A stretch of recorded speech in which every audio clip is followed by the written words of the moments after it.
पहला case positive work. कैसा? Positive work क्या होता है? पॉजिटिव वर्क का मतलब होता है जब आप जिस तरफ फोर्स लगा रहे हो बॉडी भी उस तरफ जा रही है। आप जिस तरफ फोर्स लगा रहे हो बॉडी भी, तो याद रखो जब आप फोर्स जिस तरफ लगाते हो, हमने फोर्स जिस तरफ लगाया, अगर बॉडी भी उसी तरफ गई, फोर्स इस तरफ है और बॉडी भी इसी तरफ जा रही है, तो कौन सा वर्क डन होगा? ये है आम तरीका याद रखने का। 11वीं वालों का तरीका ये नहीं होता। 11वीं वालों का तरीका सिंपल है, अगर फोर्स वेक्टर और डिस्प्लेसमेंट वेक्टर के बीच का एंगल 90 से छोटा हुआ, किससे कम हुआ? एंगल अगर 90 से छोटा हुआ तो पॉजिटिव वर्क डन है। कैसा वर्क डन है? एंगल 90 से छोटा हुआ तो सोचो, यहां पर एक ट्रॉली है, ठीक है, बोरी है, उस बोरी को रस्सी से बांध के मैं उसे खींच रहा हूं ऐसे, मैं फोर्स लगा रहा हूं ऐसे, रस्सी है ना ऐसे, रस्सी, मैं रस्सी पे फोर्स लगा रहा हूं ऐसे, वो बोरी आगे आ रही है जमीन के ऊपर ऐसे रेंग रेंग के, तो बोरी जा रही है आगे, मैं फोर्स लगा रहा हूं ऐसे, बोरी जा रही है आगे, फोर्स लगा रहा हूं ऐसे, एंगल कितना है? 90 से कम है। 90 से कम है, देख लो, फोर्स और डिस्प्लेसमेंट की एंगल 90 से कम है, तो वर्क डन कैसा होगा? नहीं आया। पक्का आ गया? श्योर हो?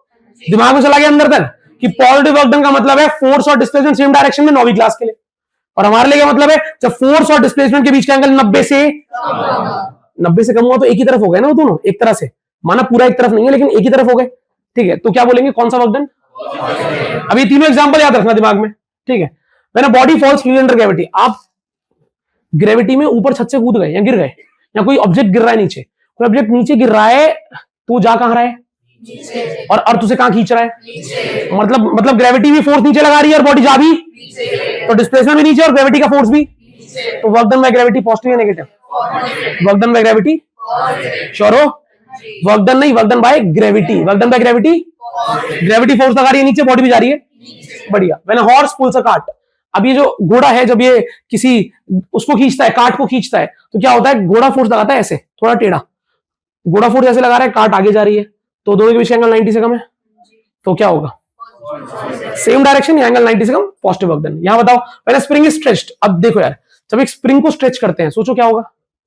आप एक स्प्रिंग को स्ट्रेच कर रहे हो, तो ये स्प्रिंग है, दीवार है, दीवार में एक स्प्रिंग गड़ी हुई है, ऐसे घूम घूम के आ रही है, यहां एक ब्लॉक है, ठीक है, मैंने इस ब्लॉक को पकड़ के ऐसे खींचा, मैं फोर्स किधर लगा रहा हूं? स्प्रिंग भी किधर जा रही है, तो वर्क डन कैसा होगा? व्हेन स्प्रिंग इज स्ट्रेच्ड, तो यहां पर किसका वर्क डन निकाल रहा हूं मैं? मेरे फोर्स का। किसका? एक्सटर्नल फोर्स बोलते हैं इसे, क्या? जब मैं स्प्रिंग को स्ट्रेच कर रहा हूं तो एक्सटर्नल फोर्स का वर्क डन पॉजिटिव है, क्योंकि एक्सटर्नल फोर्स लग भी इस तरफ रहा है, स्प्रिंग जा भी, देखो स्प्रिंग अंदर जाना चाहती है, स्प्रिंग कह रही है मत खींचो मुझे, क्या कह रही होगी अंदर से? वो मत खींचो क्योंकि छोड़ूंगा भाग जाएगी तुमसे, आना बोलो। तो स्प्रिंग के अंदर जाने का फोर्स लग रहा है एक, उसे कहते हैं रिस्टोरिंग फोर्स। क्या कहते हैं? तो कोई मुझसे रिस्टोरिंग फोर्स का वर्क डन पूछेगा तो कलेश हो जाएगा। रिस्टोरिंग फोर्स किधर लग रहा है? अंदर। मैं स्प्रिंग को ऐसे खींच रहा हूं, तो उसके अंदर वापस जाने का फोर्स किधर लग रहा होगा? अंदर। पर स्प्रिंग जा किधर रही है? इधर। फोर्स इधर, डिस्प्लेसमेंट इधर, ये तो ऑपोजिट नहीं हो गया? तो रिस्टोरिंग फोर्स का वर्क डन क्या है? नेगेटिव। लेकिन मेरे फोर्स का वर्क डन क्या है? समझ रहे हो? ये बात याद रखना, कौन से फोर्स का वर्क डन पूछा है। अगर फोर्स और डिस्प्लेसमेंट सेम डायरेक्शन में है या एंगल 90 से कम है तो वर्क डन होगा पॉजिटिव। लेकिन कौन से फोर्स के वर्क डन की बात हो रही है, उस फोर्स की बात सुन लेना कि कौन से फोर्स का वर्क डन बोल रहा है वो। आप खींच रहे हो आपका फोर्स, या स्प्रिंग वापस जाने चाह रही है उसका रिस्टोरिंग फोर्स, किस फोर्स की बात कर रहा है? ठीक है, आगे बढ़ते हैं। अब आएगा दूसरा केस, इसे कहते हैं नेगेटिव वर्क। क्या कहते हैं?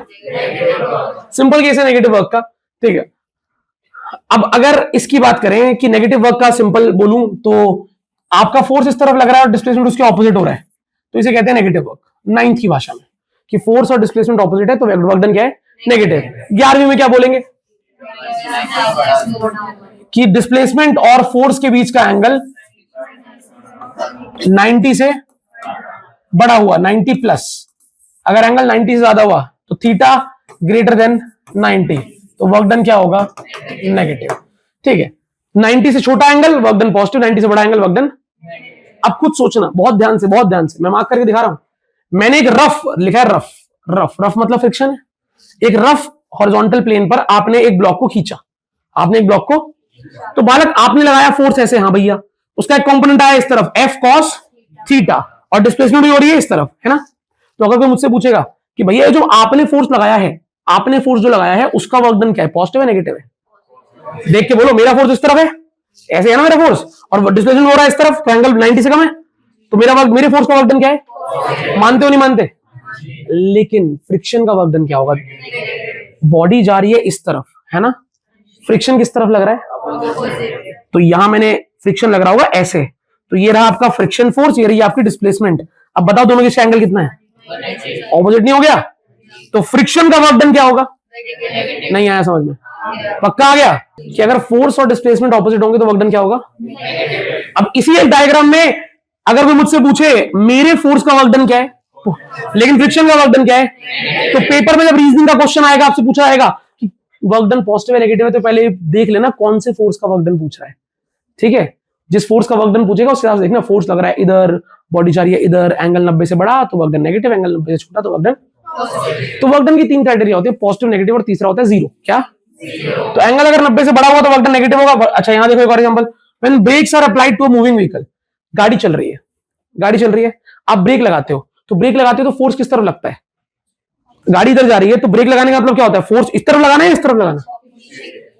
आप रोक रहे हो ना गाड़ी को, तो धक्का इस तरफ लग रहा है, तो अब गाड़ी पे ब्रेक लगाई आपने तो फोर्स लगा रहे हो आप उल्टा, गाड़ी इधर जा रही थी, फोर्स लगा रहे हो उल्टा रोकने के लिए। हाँ ना बोलो? गाड़ी 100 की स्पीड चल रही है, ब्रेक लगाई तो उस पर फोर्स लगता है उल्टी तरफ ताकि गाड़ी धीरे हो जाए। हाँ ना बोलो? तो फोर्स लग रहा है उल्टा, लेकिन ब्रेक लगाने के बाद गाड़ी थोड़ी दूर तो चलती है, फिर जाके रुकती है। हाँ ना बोलो? तो गाड़ी पे फोर्स आपने यहां पे लगा दिया था, ब्रेक लगा दी, फोर्स लगाया पीछे की तरफ, पर गाड़ी इतना डिस्टेंस चल के गई तो डिस्प्लेसमेंट हो रही है इस तरफ, फोर्स लग रहा है उस तरफ, ऑपोजिट हो गया क्या? हाँ ना बोलो? तो वर्क डन क्या हो गया? श्योर? इधर से बहुत तेज एक रेडी आ रही है, काट आ रही है, आपने उसको रोकने के लिए जान लगाई, आपके पैर स्लिप कर रहे हैं, जान लगाई जान लगाई जान लगाई, वो आपने उसको थोड़ी देर बाद रोक दिया, 5-10 सेकंड बाद रोक दिया, पर आप फोर्स किस तरफ लगा रहे थे? इस तरफ। आपके फोर्स लगाने के बावजूद वो जा किस तरफ रही थी? थोड़ी देर बाद रुकी ना, पर आपने जितनी देर भी फोर्स लगाया आपके फोर्स का वर्क डन नेगेटिव था पॉजिटिव था? आपने फोर्स लगाया इस तरफ, लेकिन गाड़ी या फिर वो कार्ट अब भी किस तरफ जा रही है? इस तरफ। तो डिस्प्लेसमेंट और force opposite direction, work done. तो ऑपोजिट डायरेक्शन होता है तो वर्क डन नेगेटिव होता है, सेम डायरेक्शन वर्क डन। और एंगल की भाषा बोले, एंगल अगर 90 से कम होगा तो वर्क डन पॉजिटिव होगा, 90 से बड़ा होगा तो। पर अगर एंगल 90 ही हो तो अगर एंगल 90 ही हो, एग्जैक्ट 90, अगर एंगल एग्जैक्ट 90 होगा तो वर्क डन क्या होगा? तो भाई अगर सिंपल भाषा बोले, नौवीं की भाषा, कि अगर फोर्स और डिस्प्लेसमेंट एक दूसरे के क्या हो जाएं? Perpendicular, F perpendicular to displacement, ऐसा कुछ हो गया तो वर्क डन क्या होगा? जीरो। और अगर बोले यहां पे 11th की भाषा, तो अगर थीटा 90 डिग्री है, थीटा कितना है? फोर्स और डिस्प्लेसमेंट के बीच का एंगल कितना? अगर थीटा 90 डिग्री है तो फिर वर्क डन क्या हो जाएगा? जीरो। अब यहां बताओ, अब body moving in circular path, आपने पढ़ा था सेंट्रीपिटल फोर्स, सेंट्रीपिटल फोर्स पढ़ा था आपने? हाँ ना बोलो? अच्छा अब मुझे बताना ध्यान से, सेंट्रीपिटल फोर्स कहां लगता है? सेंटर की तरफ। हाँ ना बोलो? सेंटर की तरफ, इस तरफ। और बॉडी किस तरफ जा रही है? ऐसे।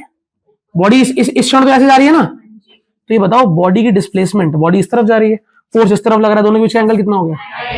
हाँ ना बोलो? नहीं आया? तो सेंट्रीपिटल फोर्स बॉडी पर कोई वर्क डन, क्योंकि सेंट्रीपिटल फोर्स हमेशा डिस्प्लेसमेंट के परपेंडिकुलर होता है। यहां देखो, सर्कुलर मोशन की अच्छी बात है, बच्चों को याद रखनी चाहिए, सर्कुलर मोशन एक ऐसा मोशन है जहां पर फोर्स तो लग रहा है लेकिन वर्क डन, बॉडी चल भी रही है, बॉडी चल भी रही है, फोर्स भी लग रहा है लेकिन वर्क डन। क्यों? Force is perpendicular to theta is equal to work done is equal to F S cos theta, और जब थीटा को 90 पुट करोगे कॉस 90, तो कॉस 90 आएगा जीरो, इसलिए वर्क डन क्या हो जाता है? जीरो। तो सेंट्रीपिटल फोर्स का वर्क डन क्या होता है? नहीं आया समझ में? श्योर? सेंट्रीपिटल फोर्स किसके परपेंडिकुलर होता है? डिस्प्लेसमेंट के। सेंट्रीपिटल फोर्स हम पढ़ रहे थे अभी, वो सेंटर की तरफ लगता है हमेशा, इसलिए डिस्प्लेसमेंट क्या होता है? परपेंडिकुलर। तो वर्क डन क्या आ गया? जीरो। अब यहां आ जाओ, एक कुली है वो सिर पे रख के ब्लॉक चल रहा है, हमने उस दिन बात भी करी होगी शायद पहले इसकी, तो 9वीं बात करी होगी इसकी शायद। एक कुली ब्लॉक को लेके चल रहा है, तो इस ब्लॉक पर इसका वेट कहां लग रहा है? कितना? mg। और जब कुली आगे जा रहा है तो ब्लॉक भी कहां जा रहा है? इस तरफ। तो ब्लॉक जा इस तरफ रहा है लेकिन mg किस तरफ लग रहा है? तो ये जो mg नामक फोर्स है, ग्रेविटेशनल फोर्स कहते हैं इसे, ग्रेविटेशनल फोर्स के साथ कितना एंगल है डिस्प्लेसमेंट का? तो मुझसे पूछे work done by gravitational force, mg का वर्क डन क्या है? नहीं आया समझ में? क्योंकि mg नीचे लग रहा है और बॉडी इधर जा रही है, थीटा 90। हाँ ना बोलो? तो जब फोर्स और डिस्प्लेसमेंट के बीच का एंगल डिसाइड करता है वर्क डन पॉजिटिव होगा नेगेटिव होगा? यहाँ जीरो होगा। पॉजिटिव होगा नेगेटिव होगा? यहाँ अगर एंगल 90 से कम तो वर्क डन पॉजिटिव, एंगल 90 से ज्यादा तो वर्क डन नेगेटिव, और एंगल 90 ही होगा तो वर्क डन। क्लियर है तुम्हें? बिल्कुल क्लियर है।